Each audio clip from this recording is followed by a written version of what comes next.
સાચો પ્રેમ, સમર્પણ અને ત્યાગ ખરેખર કોને કહેવાય? આજે હું તમને એક એવી વાત કહેવા જઈ રહી છું જે સાંભળીને તમારી આંખો પણ ભીની થઈ જશે. આ કોઈ કાલ્પનિક કથા નથી, પણ આપણા સૌરાષ્ટ્રની ધરતી પર બનેલી એક એવી ઘટના છે જેણે સંબંધોની વ્યાખ્યા જ બદલી નાખી. જો તમે જીવનમાં ક્યારેય કોઈને સાચા દિલથી પ્રેમ કર્યો હશે તો આ વાર્તા સીધી તમારા હૃદયમાં ઉતરી જશે. અને મિત્રો, તમે આ વાર્તા ક્યાંથી સાંભળો છો? કોમેન્ટમાં જરૂરથી કહેજો. તો આવો એકદમ ધ્યાનથી આખી વાર્તા સાંભળજો. સૌરાષ્ટ્રના એક સુંદર ગામની આ વાત છે. ગામનું નામ રતનપર. આ ગામમાં મોહનભાઈ નામના એક ખેડૂત રહે. મોહનભાઈ એટલે ગામનું મોટું માથું. કોઈને પણ અડધી રાત્રે મદદની જરૂર પડે તો મોહનભાઈનો ડેલો હંમેશા ખુલ્લો જ હોય. મોહનભાઈના પત્નીનું નામ પાર્વતીબેન. નામ એવા જ એમના ગુણ, જાણે સાક્ષાત અન્નપૂર્ણાનો અવતાર. કોઈ પણ મહેમાન એમના આંગણેથી ચા પીતા વગર પાછો ન જાય. આ દંપતીને આંગણે એકનો એક દીકરો હતો જેનું નામ અમર. અમર ખરેખર એના નામ જેવો જ ગુણવાન. આજકાલના યુવાનોની જેમ એને કોઈ ફેશનનો શોખ નહીં, કોઈ વ્યસન નહીં કે કોઈની સાથે ખોટી માથાકૂટ નહીં. સવારે વહેલા ઉઠીને સીધો ખેતરે જાય અને બાપને ખેતીમાં મદદ કરે. ગામના લોકો અમરના દાખલા આપે કે દીકરો હોય તો અમર જેવો. સમય વીતતો ગયો અને અમર યુવાન થયો. મોહનભાઈએ દીકરા માટે એક ખૂબ જ સંસ્કારી અને રૂપાળી કન્યા શોધી જેનું નામ તુલસી. લગ્ન લેવાયા અને તુલસી પરણીને રતનપર ગામમાં આવી. તુલસીના આવવાથી મોહનભાઈનું આંગણું ચારે સ્વર્ગ બની ગયું. તુલસી એટલી બધી ડાઈ અને કામગરી કે સાસુ સસરા માગે પાણી ત્યાં દૂધ હાજર કરે. સવારે વહેલા ઉઠીને ઘરનું આખું કામ કરી લે. આખા ગામમાં તુલસીના વખાણ થવા લાગ્યા કે વહુ મળે તો મોહનભાઈના ઘર જેવી. અમર અને તુલસીનું દાંપત્ય જીવન ખૂબ જ મધુર હતું. બંને જાણે રામ અને સીતાની જોડી. ઘરે બધું જ સુખ હતું.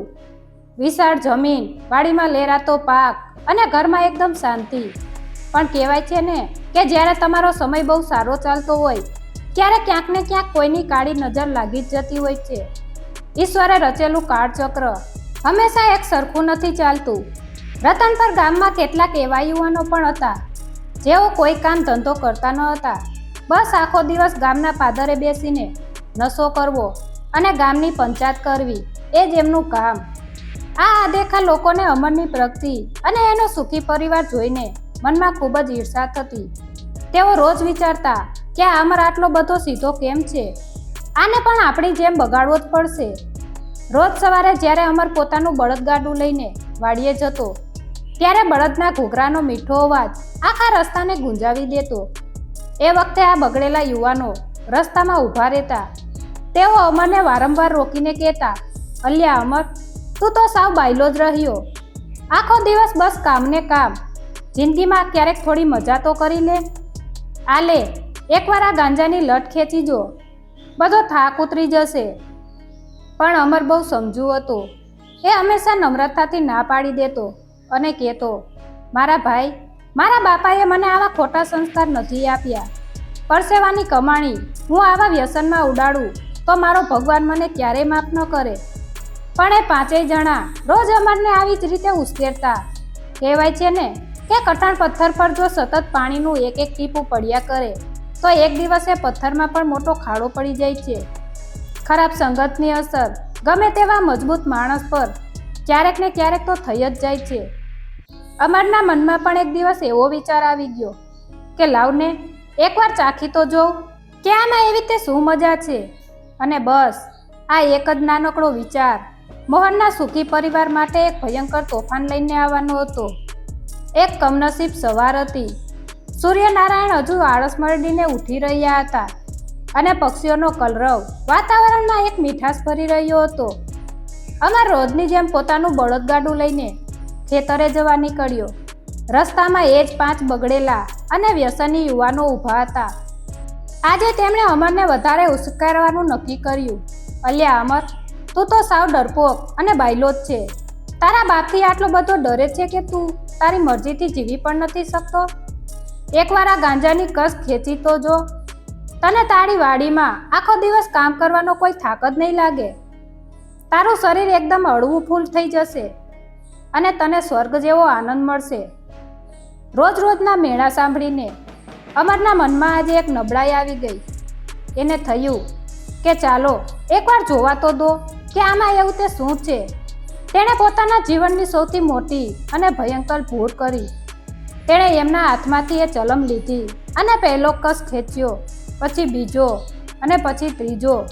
એક બાજુ એના શરીરમાં નશાની ઝેરી આગ સળગવા લાગી અને બીજી બાજુ મોહનભાઈના ખુશાલ અને શાંતિપૂર્ણ પરિવારમાં આગ લાગવાની શરૂઆત થઈ ગઈ. થોડી જ વારમાં અમરનું મગજ શૂન્ય થઈ ગયું. ગાંજાનો ભયંકર નશો એના મગજ પર એવો સવાર થઈ ગયો કે સાવ ગાંડાની જેમ વર્તન કરવા લાગ્યો. ક્યારેક મોટે મોટેથી હસે તો ક્યારેક છાતી ફાડ રડે. પેલા 5 જણા એને આવી પાગલ હાલતમાં વાડીએ મૂકીને ભાગી ગયા. સાંજ પડી, ધીમે ધીમે અંધારું થવા લાગ્યું, પણ અમર હજુ ઘરે ન આવ્યો. પાર્વતીબેન ચિંતામાં પડી ગયા. તેમણે મોહનભાઈને કહ્યું, તમે એકવાર વાડીએ જઈને જુઓ તો ખરા, મારો દીકરો હજુ કેમ નથી આવ્યો? ગાયો ભેંસો પણ ભૂખી થઈ છે અને ભાંભરી રહી છે. મોહનભાઈ ફાનસ લઈને તરત જ વાડીએ પહોંચ્યા. ત્યાં જઈને જે દ્રશ્ય તેમણે જોયું તે જોઈને તેમના પગ નીચેથી જમીન ખસી ગઈ. તેમનો વાલસોયો દીકરો, જેના સંસ્કાર પર આખા ગામને ગર્વ હતો, તે પોતાના કપડાં ફાડી નાખીને ધૂળમાં આરોટી રહ્યો હતો. એક બાપ માટે પોતાના જુવાન દીકરાને આ હાલતમાં જોવો એનાથી મોટું દુઃખ આ દુનિયામાં બીજું શું હોઈ શકે. મોહનભાઈએ તરત જ પોતાના માથા પરથી આબરૂ સમાન પાઘડી ઉતારી, દીકરાનું શરીર ઢાંક્યું અને હૈયાફાટ રુદન સાથે તેને માંડ ઘરે લઈ આવ્યા. ઘરે આવીને જ્યારે તુલસી અને પાર્વતીબેને અમરની આ ભયાનક દશા જોઈ ત્યારે તેઓ પોક મૂકીને રડી પડ્યા. અમરની હાલત હવે સાવ પાગલ જેવી થઈ ગઈ હતી. તે જમવા બેસે તો ખાધા જ કરે અને ઊંઘે તો 2-2 દિવસ સુધી પથારીમાંથી ઉઠે જ નહીં. નાવા જાય તો 3-4 કલાક સુધી નાહ્યા જ કરે. ઘરનું આખું વાતાવરણ શોક અને નિરાશામાં ગરકાવ થઈ ગયું. મોહનભાઈએ પોતાના દીકરાને બચાવવા કોઈ કસર ન છોડી. આસપાસના ગામોમાંથી મોટા મોટા વૈદ્યોને બોલાવ્યા, મોંઘી દવાઓ કરાવી, મંદિરોમાં માનતાઓ રાખી અને અનેક દોરા ધાગા કરાવ્યા. પણ અમરના મગજને શું થઈ ગયું હતું તે કોઈ પકડી જ શકતું નહોતું. આખા ગામના લોકો હવે તુલસીને કહેવા લાગ્યા કે દીકરી, તારી જિંદગી હજુ ઘણી લાંબી છે, તું તારા પિયર જતી રહે. આ પાગલ માણસ સાથે તારું ભવિષ્ય અને તારું જીવન બંને બરબાદ થઈ જશે. પણ તુલસી તો એક સંસ્કારી અને પ્રેમાળ દીકરી હતી. તેણે સ્પષ્ટ ના પાડી દીધી અને કહ્યું, મારા પતિ એ જ મારો પરમેશ્વર છે. એમની સેવા કરવી એ જ મારો સૌથી મોટો ધર્મ છે. સુખમાં હું એમની સાથે હતી તો દુઃખમાં એમને કેવી રીતે છોડી શકું? કાલ સવારે મારા ભગવાન એમને ચોક્કસ સાજા કરી દેશે. તુલસી અને પાર્વતીબેન રાત દિવસ ઉજાગરા કરીને અમરની સેવા કરતા. પણ એક રાત્રે અતિશય થાકને લીધે બંનેની આંખ લાગી ગઈ. એ માત્ર 5 મિનિટની ઊંઘમાં અમર ઘરનો દરવાજો ખોલીને અંધારામાં ક્યાંક જતો રહ્યો. સવારે ઉઠીને જોયું તો અમર ઘરમાં નહોતો. મોહનભાઈએ નદી, નાળા, ખેતર, ડુંગર અને વર્ષો બંધ પડેલા જૂના કૂવાઓમાં પણ બધું જ શોધી કાઢ્યું. 2-3 મહિના સુધી આ શોધખોળ સતત ચાલી, પણ અમરનો ક્યાંય પતો લાગ્યો નહીં. છેવટે મોહનભાઈ અને પાર્વતીબેને પોતાના કાળજા પર પથ્થર મૂકીને એક અત્યંત કઠોર નિર્ણય લીધો. તેમણે પોતાની લાડકવાઈ વહુ તુલસી પાસે બોલાવીને આંસુ સારતા કહ્યું, બેટા તુલસી, અમે તો કમનસીબ છીએ કે અમારો દીકરો ગુમાવ્યો, પણ અમે તારી જિંદગી બરબાદ કરવા નથી માગતા. તું હજુ ખૂબ નાની છે. અમે તને કાલે તારા પિયર મૂકી જઈશું. જો કોઈ સારું ઠેકાણું મળે તો તું બીજી જગ્યાએ પરણી જજે. તુલસીનું હૃદય ફાટી રહ્યું હતું. જે ઘરમાં તે સોળ શણગાર સજીને અનેક સપનાઓ સાથે આવી હતી, તે જ ઘરને આજે રડતી આંખે છોડવાનો વારો આવ્યો હતો. મોહનભાઈના ઘરની દિવાલો પણ જાણે એ દિવસે રડી રહી હતી. જે આંગણામાં અમર અને તુલસીના હાસ્યની કિલકારીઓ ગૂંજતી હતી, ત્યાં આજે શમશાન જેવી ભયાનક શાંતિ છવાઈ ગઈ હતી. એક પળની નબળાઈ અને એક નાનકડા વ્યસને એક સુંદર હસતા રમતા પરિવારનો આખો માળો કાયમ માટે વિખેરી નાખ્યો હતો. એક બાજુ તુલસી પોતાના પિયરમાં આંસુ સારી રહી હતી અને બીજી બાજુ સમયનું ચક્ર પોતાની ગતિએ ફરી રહ્યું હતું. અમરેલી જિલ્લાનું એક સુંદર ગામ હતું જેનું નામ ધારગણી. આ ગામમાં ભવાન પટેલ નામના એક ખૂબ જ આબરૂદાર અને પ્રતિષ્ઠિત માણસ રહેતા હતા. ભવાન પટેલની ઉંમર આશરે 50 વર્ષની હતી. આખા ગામમાં એમનો ખૂબ જ મોટો વટ હતો. પણ કહેવાય છે ને કે ભગવાન બધું જ સુખ કોઈ એક માણસને નથી આપતો. ભવાન પટેલના જીવનમાં પણ એક મોટી કરુણતા આવી ગઈ.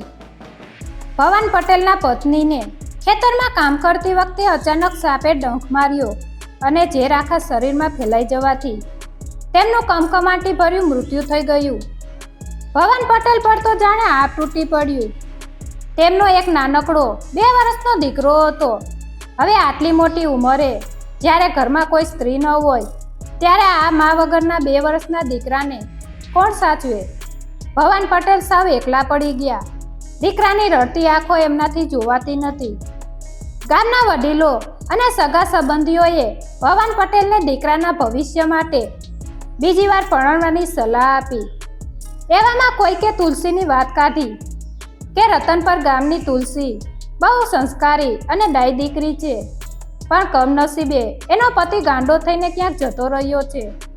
જો એ દીકરી આ ઘરમાં આવે તો તમારા દીકરાને સાચી માં મળી જાય અને ઘર સચવાઈ જાય. તુલસીના પિયરમાં પણ આ વાત માટે તૈયાર થઈ ગયા, કારણ કે ભવાન પટેલનું ખોરડું બહુ મોટું અને ઇજ્જતદાર હતું અને તુલસી માટે આ એક નવો આશરો હતો. પણ જ્યારે આ સંબંધની વાત તુલસી પાસે પહોંચી ત્યારે તુલસીએ એક એવી શરત મૂકી જે સાંભળીને ભલભલાની આંખો પોળી થઈ જાય. તુલસીએ ભવાન પટેલને સ્પષ્ટ શબ્દોમાં કહેવરાવ્યું કે હું તમારા ઘરે આવવા તૈયાર છું. તમારા ઘરનું બધું જ કામ કરીશ. તમારા 2 વર્ષના દીકરાને મારો સગો દીકરો માનીને ઉછેરીશ અને એને ખોબે ને ખોબે પ્રેમ આપીશ. પણ મારા અને તમારા વચ્ચે પતિ પત્ની જેવો કોઈ જ સંબંધ નહીં રહે. હું માત્ર એક માં અને ઘરને સાચવનારી સ્ત્રી તરીકે તમારા ઘરમાં રહીશ. આજના જમાનામાં કોઈ આવી શરત માને ખરું? પણ ભવાન પટેલ કોઈ સાધારણ માણસ નહોતા. એમના સંસ્કાર બહુ ઊંચા હતા. એમણે તુલસીને આ શરત હસતા મુખે સ્વીકારી લીધી. એમણે કહ્યું, મને તારી શરત મંજૂર છે. મારે તો માત્ર મારા નોંધારા દીકરાને માનો પ્રેમ આપે અને મારા આ ખાલી પડેલા ઘરને પાછું હર્યું ભર્યું કરે એવી એક પવિત્ર સ્ત્રીની જ જરૂર છે. અને આમ તુલસી પરણીને ધારંગણી ગામના પાદરે આવી. તુલસીએ ઘરમાં પગ મૂક્યો અને આખા ઘરમાં જાણે ફરીથી જીવ આવી ગયો. પહેલા દિવસથી તુલસીએ પેલા 2 વર્ષના બાળકને પોતાની છાતી સરસો ચાપી દીધો. બાળકને પણ પોતાની મા પાછી મળી ગઈ હોય એવો મીઠો અહેસાસ થયો. ભવાન પટેલ પણ તુલસીને ખૂબ સન્માન કરતા. બંને એક જ છત નીચે રહેતા હતા, પણ તેમના ઓરડા અલગ હતા. તેમનો સંબંધ એકદમ પવિત્ર, મર્યાદાવાળો અને નિસ્વાર્થ હતો. જોત જોતામાં 2-4 મહિનાનો સમય પાણીના પ્રવાહની જેમ વીતી ગયો. ઘર ખૂબ જ શાંતિથી ચાલી રહ્યું હતું. પણ ઈશ્વરે તુલસીના નસીબમાં હજુ એક મોટી કસોટી લખી રાખી હતી. એક દિવસ બપોર પછીનો સમય હતો. ભવાન પટેલ વાડીએ ગયા હતા અને તુલસી માથા પર તાંબાનું બેડું લઈને નદીએ પાણી ભરવા ગઈ. નદી કિનારે પહોંચતા જ તુલસીની નજર એક માણસ પર પડી. એ માણસના વાળ ખૂબ લાંબા થઈ ગયા હતા. દાઢી વધી ગઈ હતી. કપડાં મેલા અને ફાટેલા હતા. એ સાવ ભિખારી જેવો અને ગંધાતો માણસ નદી કિનારે બેઠો બેઠો પાણી પાણી કરી રહ્યો હતો. તુલસીને એના પર ખૂબ દયા આવી. એણે પોતાના બેડામાંથી એ ભિખારીને પાણી પીવડાવ્યું. જેવી તુલસીએ એને પાણી આપ્યું, બંનેની નજર એક થઈ. તુલસીના હાથમાંથી જાણે બેડું છૂટી જવાની અણી પર આવી ગયું. એ ભિખારીની આંખો જોઈને તુલસીના હૃદયના ધબકારા અચાનક કેમ વધી ગયા? એવું તો શું હતું એ પાગલ માણસમાં કે તુલસીને એ ચહેરો ખૂબ જ જાણીતો લાગ્યો. એ ભિખારી ખરેખર કોણ હતો? એ મેલા ઘેલા અને પાગલ જેવા માણસનો ચહેરો જોઈને તુલસીના હૃદયના ધબકારા એકાએક વધી ગયા. વર્ષો પહેલા જેની સાથે સપ્તપદીના 7 ફેરા ફર્યા હતા, એ ચહેરો ભલે ગમે એટલો મેલો થઈ જાય, પણ એક પત્નીની નજરથી ક્યારે છૂપો રહી શકે ખરો? પાણી પીને એ માણસને થોડી શાંતિ મળી, એટલે એણે ખૂબ જ દીન અને ધીમા અવાજે કહ્યું, બેન, બહુ ભૂખ લાગે છે. કેટલાક દિવસથી અન્નના દાણા મોઢામાં નથી ગયા. મને કંઈક ખાવાનું આપશો? તુલસી મહા મહેનતે પોતાની જાતને સંભાળતા અને પોતાના આંસુઓને રોકતા બોલી, અત્યારે તો મારી પાસે ખાવાનું કંઈ નથી, પણ તમે મારી સાથે હાલો. સાંજ પડવા આવી છે. મારા ધણી વાડિયેથી ઘરે આવતા જ હશે. તમે આવો, હું તમને મારા ઘરે પેટ ભરીને જમાડું. તુલસી માથા પર બેડું લઈને આગળ ચાલી અને પેલો ભિખારી એની પાછળ પાછળ ડગલા માંડવા લાગ્યો. રસ્તામાં તુલસીના મનમાં વિચારોનું ભારે વાવાઝોડું ચાલી રહ્યું હતું. શું ખરેખર આ એ જ અમર છે? જો એ જ હોય તો એની આવી દશા. ધારંગણી ગામની બરાબર મધ્યમાં આવેલું ભવાન પટેલનું મોટું અને પ્રતિષ્ઠિત ખોરડું. તુલસીએ એ મહેમાન માટે ફળિયામાં એક ઢોલિયો ઢાળી દીધો અને એને આદરપૂર્વક બેસાડ્યો.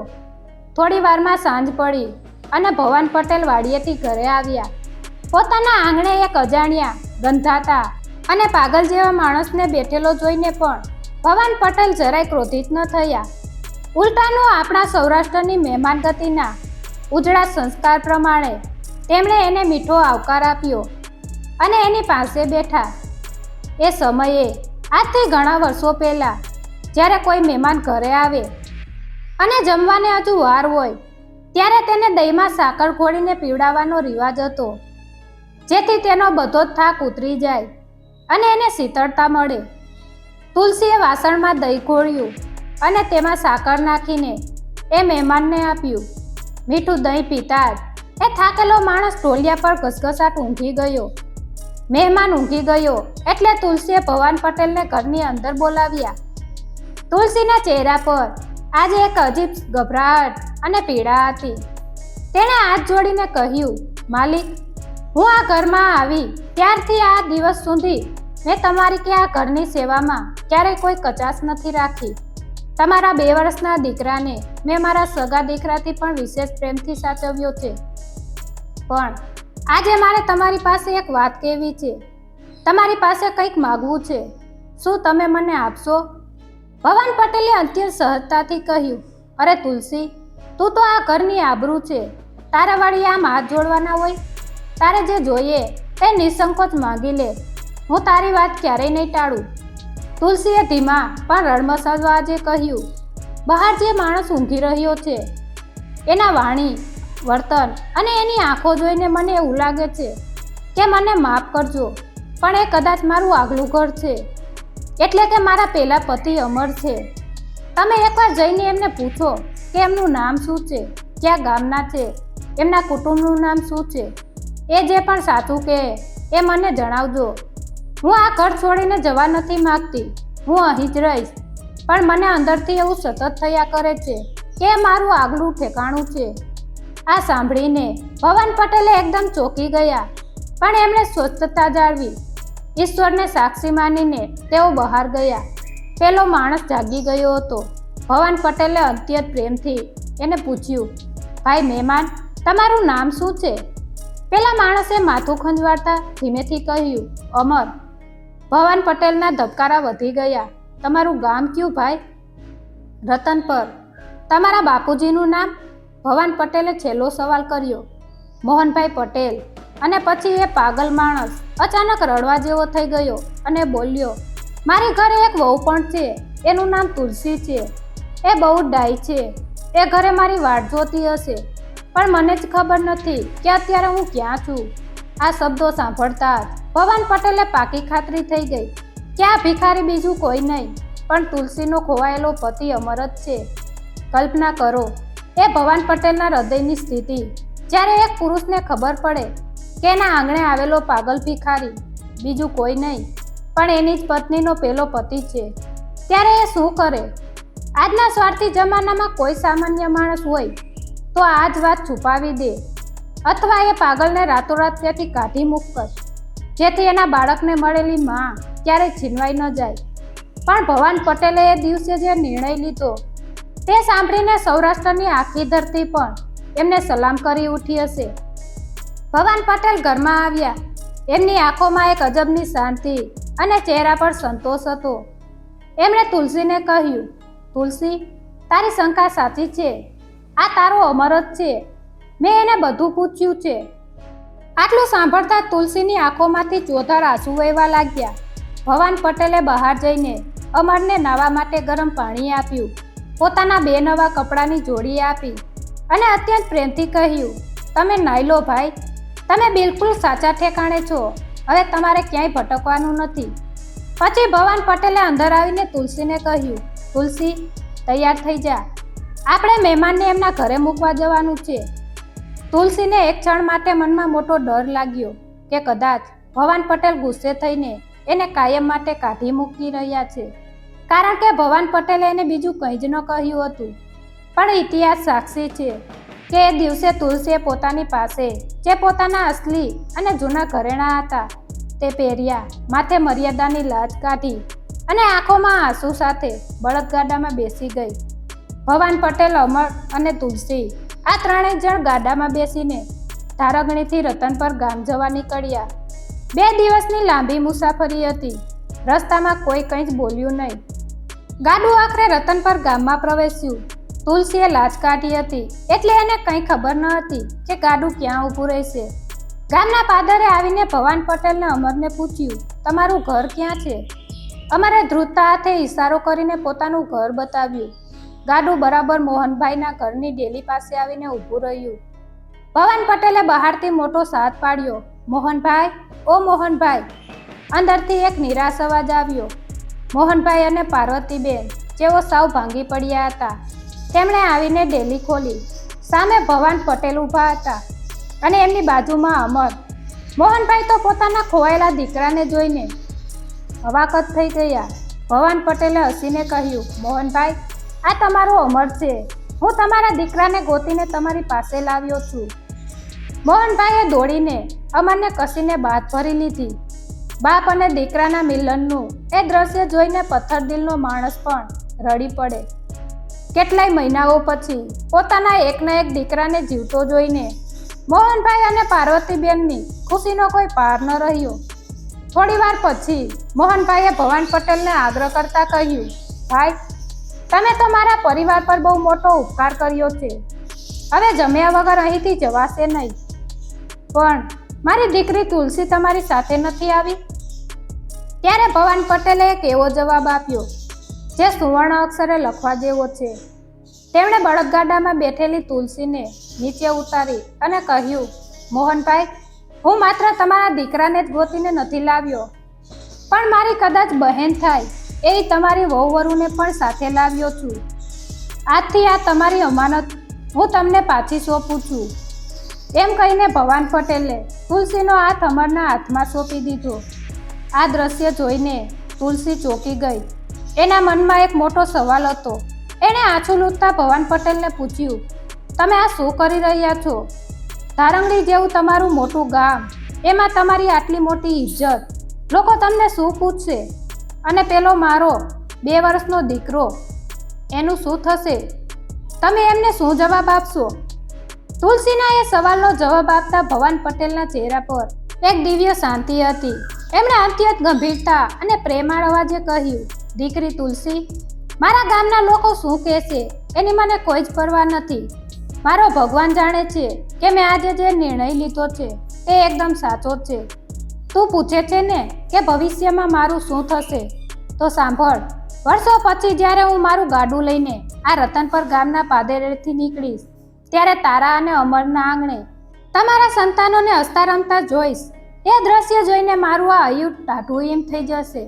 મને સંતોષ થશે કે મારા ભગવાને મને એ દિવસે સાચી બુદ્ધિ આપી હતી.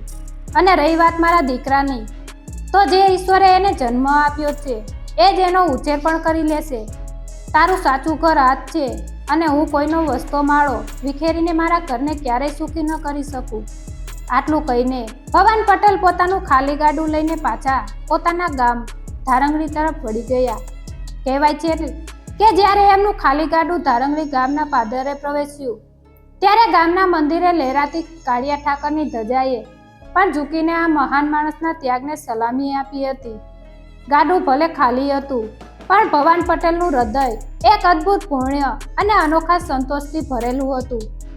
આ બાજુ પોતાના માતા પિતાનો અપાર પ્રેમ અને તુલસીની અખંડ સેવા થકી અમર બહુ જલ્દી સાજો થઈ ગયો. એ ભયંકર નશાની અસર સાવ નાબૂદ થઈ ગઈ. મોહનભાઈના ઘરમાં ફરીથી એ જ જૂની ખુશીઓ, હાસ્ય અને શાંતિ પાછા ફર્યા. અને પેલી બાજુ ભવાન પટેલના દીકરાએ પણ મોટા થઈને પોતાના પિતાના સંસ્કારોને ઉજાગર કર્યા અને એમની પેઢીઓ આજે પણ સમાજમાં ગર્વથી માથું ઊંચું રાખીને જીવે છે. આ વાર્તા આપણને શીખવે છે કે આજના જમાનામાં લોકો નાના નાના સ્વાર્થ માટે સંબંધો તોડી નાખે છે, ત્યારે ભવાન પટેલ જેવા વડવાઓએ પારકાના ઘરને બચાવવા પોતાનું સુખ જતું કર્યું હતું. આ છે આપણા સાચા સંસ્કાર. એક નાનકડી ખોટી સંગત અને એક વ્યસન આખા હસતા રમતા પરિવારને કેવી રીતે શમશાન બનાવી શકે છે, તે આપણે અમરની ભૂલ પરથી શીખવાનું છે. વ્યસનથી હંમેશા દૂર જ રહેવું જોઈએ. જો તમને આ વાર્તા ગમી હોય અને આપણા વડવાઓના આ મહાન સંસ્કારોએ તમારા દિલને સ્પર્શ કર્યો હોય તો આ વિડીયોને તમારા મિત્રો અને પરિવારજનો સાથે ચોક્કસ શેર કરજો. કોમેન્ટ બોક્સમાં જય શ્રી કૃષ્ણ જરૂર લખજો, જેથી અમને આવી વધુ સારી વાર્તાઓ તમારા સુધી લાવવાનું પ્રોત્સાહન મળે. અમારી ચેનલને હમણાં જ સબસ્ક્રાઈબ કરો અને બેલ આઇકન દબાવવાનું ભૂલતા નહીં, જેથી આવનારા તમામ વિડીયોની નોટિફિકેશન તમને સૌથી પહેલાં મળે. ધન્યવાદ.